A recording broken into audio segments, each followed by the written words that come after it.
नमस्कार बच्चों, आपका मुजफ्फरनगर ऑनलाइन क्लासेस में स्वागत है। कोरोना महामारी के कारण लॉकडाउन चल रहा है और शासन प्रशासन द्वारा ऑनलाइन क्लास चलाने का निर्देश दिया है।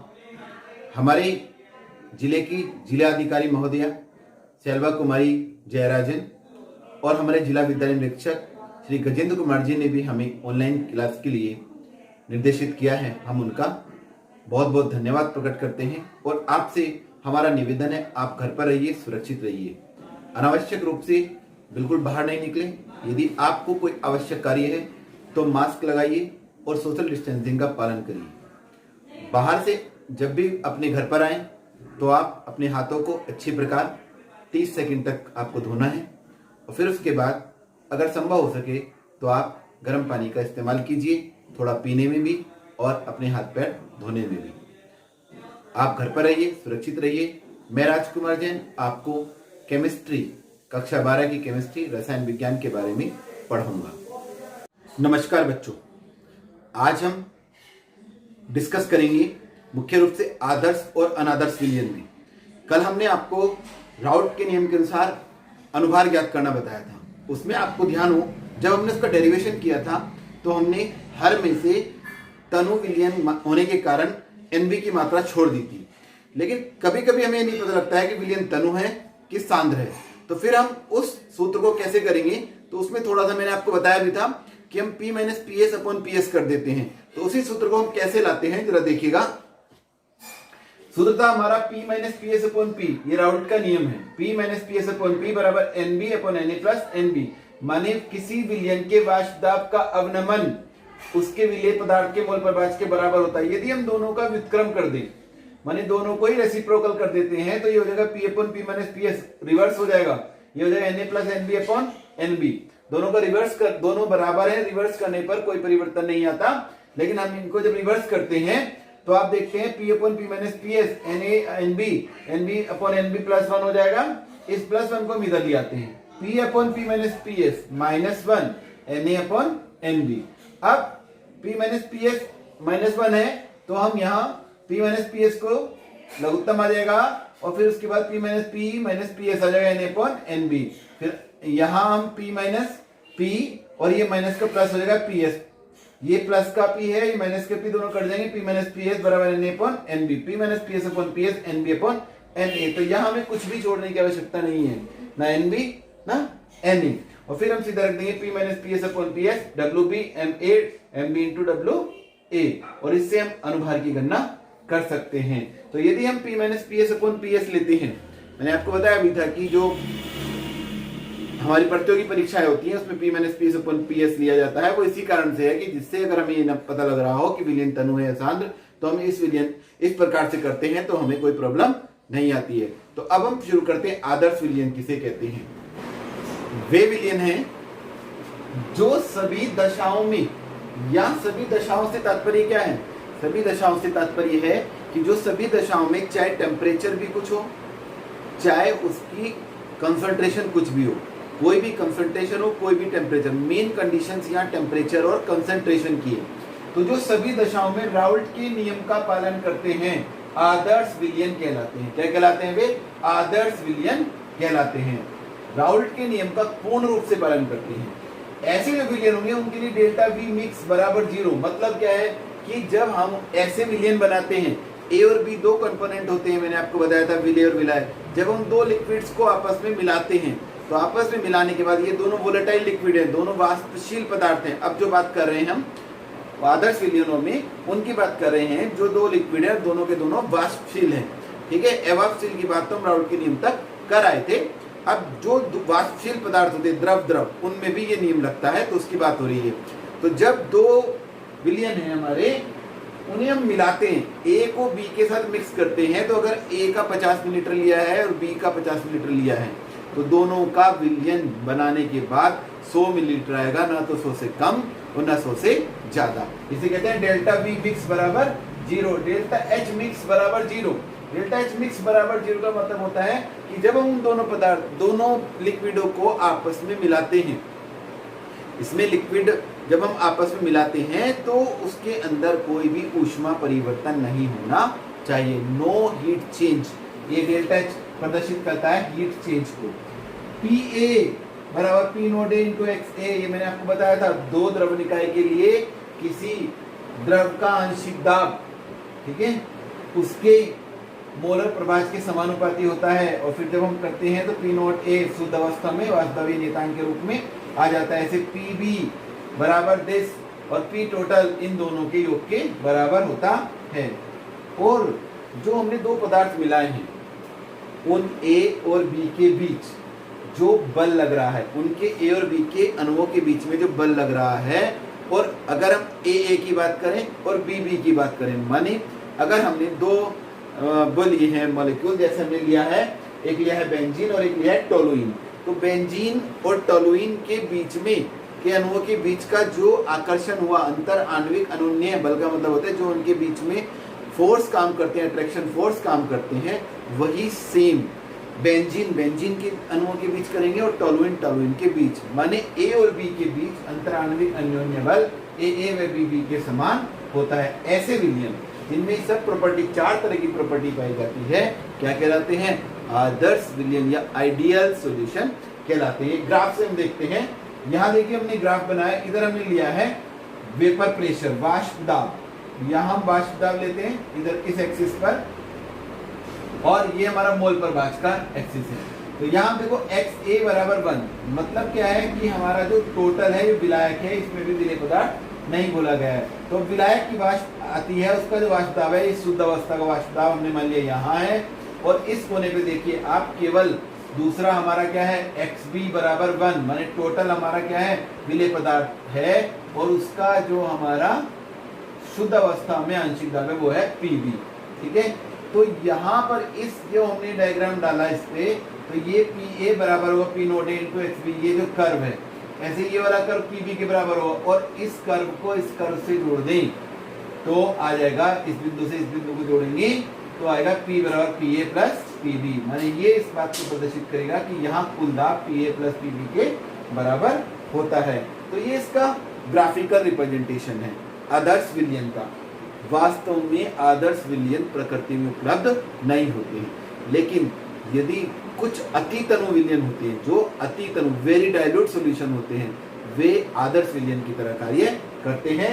जैसे बेंजीन और टोलुइन का मिश्रण, बेंजीन और टोलुइन का अति तनु विलयन very dilute solution, normal heptane और नॉर्मल हेक्सेन और नॉर्मल हेप्टेन का मिश्रण, ये कुछ उदाहरण हैं जो किसकी तरह काम करते हैं, हमारे आदर्श विलयन की तरह काम करते हैं। और ऐसे विलयन दोस्तों जो राउल्ट के नियम का पालन नहीं करेंगे, जो जिनके अंदर डेल्टा एच का मान भी आएगा, जिनके अंदर डेल्टा वी का मान भी आएगा, जिनकी पी ए की value P naught A into X A के बराबर नहीं होगी, पी बी की value P naught B X B के बराबर नहीं होगी, और टोटल दाब P A plus P B के बराबर नहीं होगा, और जो ए और बी के बीच अंतरान्विक अन्योन्य बल है वो ए और बी के समान नहीं होगा। ऐसे विलयन कहलाएंगे अनादर्श विलयन। क्या कहलाएंगे? अनादर्श विलयन जो राउल्ट के नियम का पालन नहीं करते हैं, मैंने आपको बताया था अनादर्श विलयन कहलाते हैं। उनके लिए delta V mix not equal to 0, माने जब दोनों कंपोनेंट को ए और बी कंपोनेंट को मिलाएंगे तो उनके आयतन में परिवर्तन जरूर होगा, है तो आयतन घटेगा या आयतन बढ़ेगा। Delta H mix is equal to 0, मतलब क्या है कि जब उन दो द्रवों को हम आपस में मिलाते हैं तो या उन कंपोनेंट को मिलाने पर या तो ऊष्मा उत्सर्जित होगी या अवशोषित होगी। पी ए का मान राउल्ट के नियम का जो पी नोट इंटू एक्स ए है उसके बराबर नहीं होगा, या तो अधिक होगा या कम होगा। ऐसे पी बी का मान P note B into X B के, ऐसे पी टोटल का मान राउल्ट के नियम से जो पी टोटल आता है उसके बराबर नहीं होगा। और ए और बी के बीच अंतराण्विक अन्योन्य बल, जो ए और बी के बीच में इंटरेक्शन है, जो इनके बीच में इंटरेक्शन फोर्स है, उस अन्योन्य बल के बराबर भी ए और बी का बराबर नहीं होगा, माने वो ए और बी के बीच जो बल लग रहा है उससे डिफरेंट होता है। ये विलयन दो प्रकार के होते हैं, पहला धनात्मक विचलन वाले विलयन और दूसरा ऋणात्मक विचलन वाले विलयन। धनात्मक विचलन वाले विलयन वे होंगे जे जो राउल्ट के नियम का पालन नहीं करेंगे और उनमें जितने भी मान आएंगे वो सब पॉजिटिव आएंगे। Delta V mix positive, delta H positive, है ना। अब हम इन्हें विशेष रूप से समझते हैं और इनके उदाहरण भी जानते हैं। पहले लेंगे हम धनात्मक विचलन वाले विलयन। तो पहले प्रकार के विलयन है हमारे धनात्मक विचलन वाले विलयन। कौन से विलयन होते हैं? ये राउल्ट के नियम का पालन नहीं करते, क्योंकि ये कैसे विलयन है? अनादर्श विलयन है। अब इसमें क्या होता है? डेल्टा वी मिक्स, अर्थात जब हम ए और बी दो कंपोनेंट को आपस में मिलाते हैं तो थोड़ा सा आयतन बढ़ जाता है, और जब हम दो कंपोनेंट को मिलाते हैं तो थोड़ी सी ऊर्जा अवशोषित हो जाती है। इसलिए डेल्टा एच मिक्स का जो वैल्यू है वो क्या है? पॉजिटिव, अर्थात कुछ ऊर्जा उसमें अवशोषित हो जाती है। पी ए माने जो ए का आंशिक दाब है वो राउल्ट के नियम द्वारा दिए गए P naught A into X A से अधिक होता है। पी बी जो बी कंपोनेंट है उसका भी जो आंशिक दाब है वो भी आपके बी के शुद्ध अवस्था में जो दाब है वो और जो उसका मोल प्रभाव है उसके गुणनफल जो राउल्ट के नियम से मान प्राप्त होता है उससे अधिक होता है। क्योंकि पी ए और पी बी का मान राउल्ट के नियम के मान से अधिक आ रहा है तो इनका टोटल भी P A plus P B से ज्यादा आएगा। क्योंकि ये पी ए पी बी ये जो वैल्यू है ये आपकी वो वैल्यू है जो राउल्ट के नियम के अनुसार हमारी आनी चाहिए, उससे इनका मान अधिक आ रहा है। तो ये चूंकि मान पॉजिटिव है, बढ़ रहा है, तो ये कैसा विचलन प्रदर्शित कर रहे हैं? ये कर रहे हैं पॉजिटिव डेविएशन, धनात्मक विचलन। और इसमें ए और बी के बीच जो अंतराण्विक बल का मान है वो ए के अनुओं और ए के अनुओं के बीच जो अंतराण्विक बल है, बी के बीच जो अंतराण्विक बल है उससे कम होता है। देखिए यहां मैं आपको दिखाता हूं, ये आपको एक ग्राफ बना है। ये जो ग्राफ बना है ये आप देख रहे हैं, किसका ग्राफ है? ये ग्राफ है हमारा आदर्श विलयन का। सेम आदर्श विलयन का हमने ये आपको ग्राफ यहां पर बनाकर दिखा रखा है। लेकिन जब हम देखते हैं इस प्रकार के विलयन तो क्या होता है? तो ऐसा होता है कि ये जो मान है ये वैल्यू ये बढ़ जाती है, इसका कर्व ऊपर की ओर आता है। इधर देखते हैं तो इसका कर्व भी ऊपर की तरफ ऐसे आता है और इन दोनों का कर्व भी बढ़ जाता है। तो ये कर्व जो हमारा आदर्श विलयन का कर्व था उससे ऊपर की ओर आता है, अर्थात धनात्मक विचलन को प्रदर्शित करता है। यहां जो P योग है, P टोटल, वो अधिक होता है P A plus P B से। ठीक है, ऐसे ही ये हमारी जो पी ए की वैल्यू है वो ग्रेटर देन होगी P naught A into X A से, और जो पी बी की वैल्यू है वो भी हमारी क्या होगी? वो भी ग्रेटर देन होगी P note B into X B से। इस प्रकार से हमारी ये मान बढ़ जाते हैं। इस प्रकार ग्राफ से हम इसे प्रदर्शित करते हैं। कुछ एग्जाम्पल होते हैं इसके। एसीटोन में अगर हम एथिल अल्कोहल मिलाते हैं या एथिल अल्कोहल में एसीटोन मिलाते हैं तो जो विलयन प्राप्त होगा वो धनात्मक विचलन प्रदर्शित करता है। ये विलयन ऐसा प्रदर्शित करते हैं, इसका कारण यह है कि मुख्यतः इनके बीच में जो द्विध्रुव के बंध होते हैं या इनके बीच में जो हाइड्रोजन बंध होते हैं वे टूट जाते हैं, और ये ए और बी के साथ, जैसे ये एथिल अल्कोहल का हमने हाइड्रोजन बंध दिखाया है, तो ये हाइड्रोजन बंध तो टूट जाएगा और फिर उसके बाद ये एथिल अल्कोहल का एक अणु एसीटोन के एक अणु के साथ बंध बना लेता है। इस प्रकार से ये विलयन प्राप्त होते हैं। ऐसे ही एसीटोन में अगर हम कार्बन डाइसल्फाइड मिलाते हैं तो कैसा विलयन प्राप्त होता है? धनात्मक विचलन वाला विलयन प्राप्त होता है। एसीटोन में अगर बेंजीन मिलाते हैं तो भी प्राप्त होता है।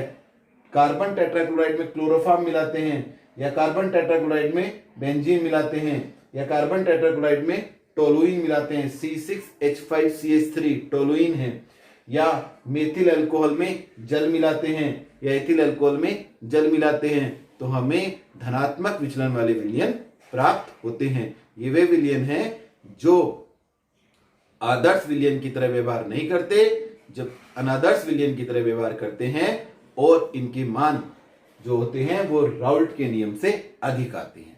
ठीक है, इसके बाद आता है हमारा ऋणात्मक विचलन वाले विलयन, जो बिल्कुल इसका विपरीत होता है।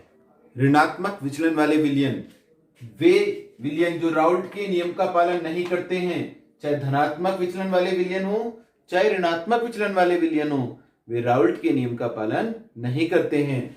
जो ऋणात्मक विचलन वाले विलयन है उनमें क्या होता है कि जब हम ए और बी को मिलाकर विलयन बनाते हैं तो नेगेटिव वैल्यू आती है, अर्थात आयतन डिक्रीज हो जाता है, आयतन थोड़ा घट जाता है। डेल्टा एच मिक्स माने जब हम ए और बी को मिलाकर विलयन बनाते हैं तो ऊर्जा नेगेटिव होती है, अर्थात ऊर्जा थोड़ी सी उसके अंदर से बाहर निकलती है, रिएक्शन एक्सोथर्मिक हो जाती है, ऊष्मा बाहर निकलती है, ऊष्मा क्षेपी क्रिया बनती है। तो ये डेल्टा एच मिक्स बराबर नेगेटिव। और पी ए की वैल्यू राउल्ट के नियम का जो P naught A into X A की वैल्यू है उससे कैसी होती है, कम होती है। ऐसे ही पी बी की वैल्यू कम होती है, और चूंकि पी ए और पी बी की वैल्यू कम हो गई तो जो योग है वो भी P A plus P B से कम हो जाएगा, क्योंकि इन दोनों का योग ही होगा ना, और चूंकि इनसे कम हो रहा है तो उससे भी कम हो जाएगा। और ए और बी के बीच अंतराण्विक बल का मान ए व बी के बीच अंतराण्विक अन्योन्य बल से अधिक होता है। यहां हम ग्राफ से इसे देखें तो ये ग्राफ आपको किसका दिखाया गया है, ये ग्राफ आपको दिखाया गया है आदर्श विलयन का। और आदर्श विलयन में जब हम अनादर्श विलयन लेते हैं जो ऋणात्मक विचलन प्रदर्शित करता है तो विलयन का जो कर्व होता है वो लोअर स्थिति में दिखाई देगा और यूं नीचे दिखाई देगा। ऐसे ही सारा कर्व बदल जाता है। ये कर्व आते हैं आपके किसके लिए, ये आते हैं ऋणात्मक विचलन वाले के लिए। और ये रह जाता है हमारा पी ए लेस देन किससे, P naught A into X A. ये आ जाता है हमारा P B less than P note B into X B. और P total less than P A plus P B. ठीक है, तो ये हमारे जो राउल्ट के नियम के अनुसार ग्राफ है उससे इसका मान कम हो जाता है और ये हमारा लोअर कर्व प्राप्त होता है नीचे की ओर मुड़ा हुआ। ठीक है, अब एग्जाम्पल है इसके, कौन से विलयन हमारे ऋणात्मक विचलन प्रस्तुत करते हैं। ये है एसीटोन में जब हम एनिलीन मिलाते हैं, CH3COCH3 में जब हम एनिलीन मिलाते हैं तो प्राप्त विलयन नेगेटिव डेविएशन ऋणात्मक विचलन प्रदर्शित करता है। HCl में जब हम पानी मिलाते हैं, नाइट्रिक अम्ल में जब हम पानी मिलाते हैं, क्लोरोफार्म में हम जब बेंजीन मिलाते हैं, क्लोरोफार्म में हम जब डाई एथिल ईथर या डाई मेथिल ईथर मिलाते हैं, क्लोरोफार्म में एसिटिक एसिड में जब हम पिरिडीन C5H5N पिरिडीन मिलाते हैं, या क्लोरोफार्म में हम एसीटोन मिलाते हैं, तो हम देखते हैं जैसे क्लोरोफार्म का एक अणु हमने बनाया, ये देखिए CHCl3, तो एक CHCl3 का अणु है, और जब हम इस क्लोरोफार्म में एसीटोन मिलाएंगे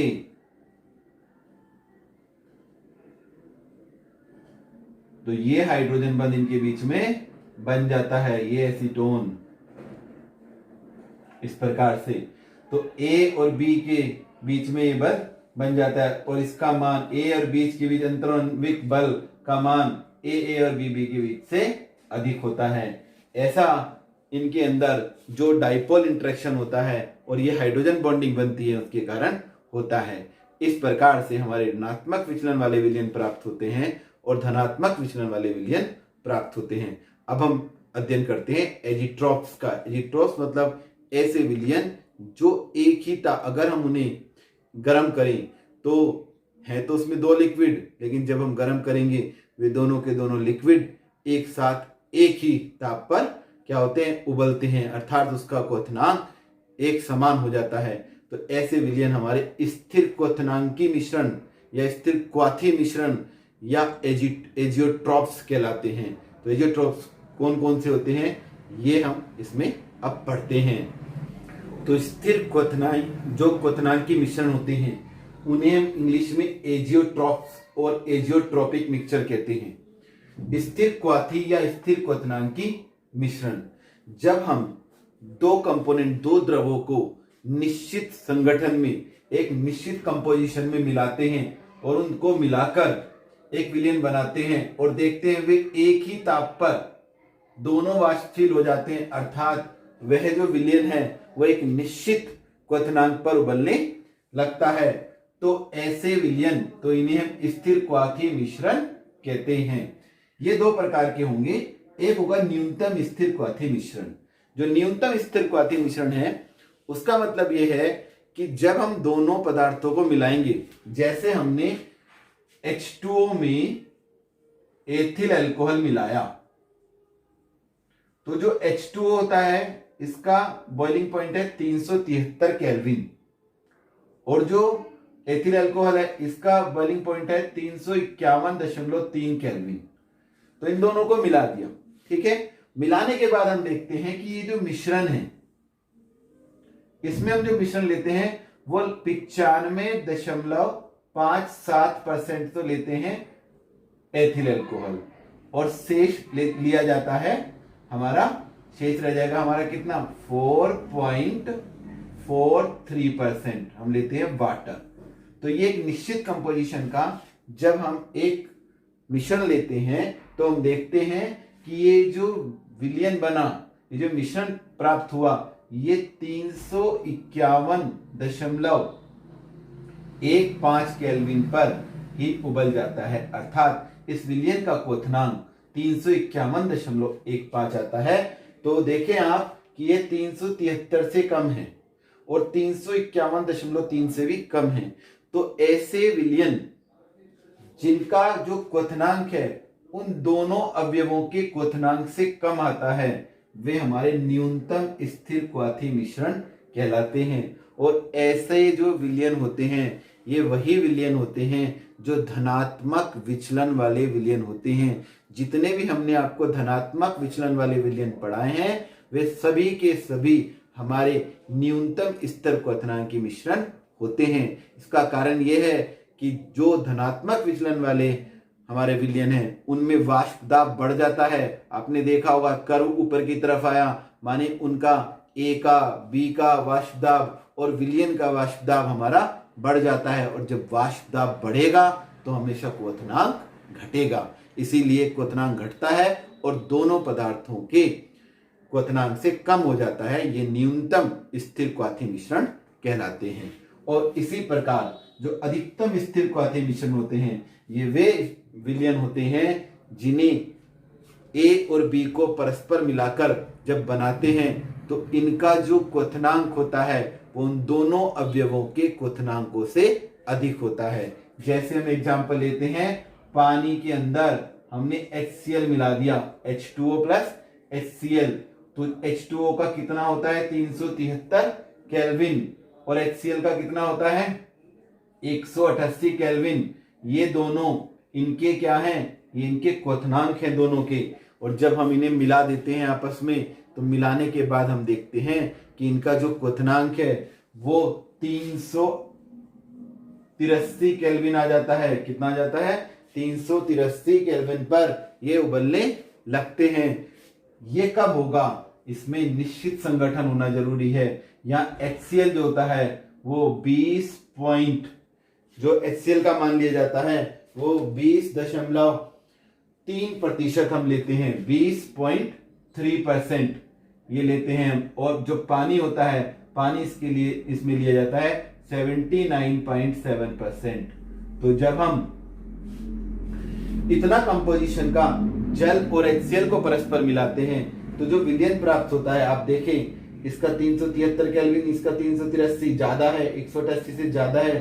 तो जब दो द्रवों को मिलाने के पश्चात प्राप्त विलयन का क्वथनांक होता तो विलयन का क्वथनांक एक ही हो जाता है दोनों का, लेकिन उन दोनों अवयवों से अधिक आता है। तो ऐसे को हम कहते हैं अधिकतम स्थिर क्वाथी मिश्रण। और ये जो स्थिर क्वाथी मिश्रण होते हैं ये ऋणात्मक विचलन वाले विलयन प्रदर्शित करते हैं, कारण उनका वाष्प दाब कम हो जाता है। और जब वाष्प दाब कम हो जाता है तो क्वथनांक हमेशा बढ़ जाता है। तो अब हम समझते हैं इसके बाद हेनरी का नियम। ये हम आपको अगले लेक्चर में समझाएंगे हेनरी का नियम क्या होता है। ये मैंने आपको यहाँ आदर्श विलयन और अनादर्श विलयन की व्याख्या कर दी। आपके उत्तर प्रदेश बोर्ड में इसमें से जो अधिकतर प्रश्न पूछा जाता है तो केवल जो प्रश्न आता है वो हमारा कैसा आता है, वो हमारा थ्योरेटिकल प्रश्न आता है। धनात्मक विचलन वाले विलयन कौन से होते हैं, ऋणात्मक विचलन वाले विलयन कौन से होते हैं, इस प्रकार से। तो आप इन्हें अच्छी प्रकार से तैयार करें। अगले लेक्चर में हम आपको हेनरी का नियम पढ़ाएंगे और उसके बाद आगे जो हमारी कोलिगेटिव प्रॉपर्टीज है, क्वथनांक का उन्नयन और हिमांक का अवनमन, ये हम कंटिन्यू करेंगे। Thank you.